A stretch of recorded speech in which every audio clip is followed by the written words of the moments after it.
Happy new year সবাইকে। 2026-এর অনেক শুভকামনা রইল। সবাই ভালো থাকো।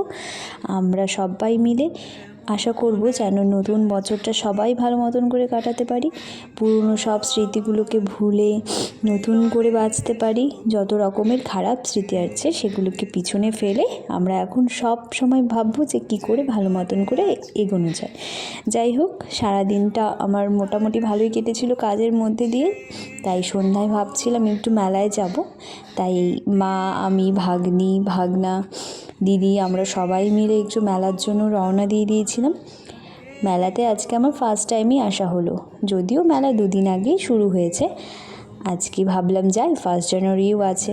তো মাও বলছিল, আমরা এসে মেলাতে প্রথমেই শিশু মঞ্চের দিকে গিয়ে একটু প্রোগ্রাম দেখে নিচ্ছিলাম, তারপর এক্সপোর ভেতর ঢুকে একটু ঘুরে এই হলো আরেকজন যে কিনা এই চাই তো ও চাই, তার এখন পপকর্ন খেতে হবে। তার থেকে আমরাও অল্প করে পেয়েছিলাম। দাঁড়াও তোমাদের একটা জিনিস দেখাই। এই দেখো, গপুটা কি সুন্দর না, পুরো চশমা পরে একদম রক হয়ে গেছে। যাই হোক, যেটা না খেলে নেই, পাপড়ি চাট খেয়ে চাউমিন মোমো খেয়ে আজকের মতনটা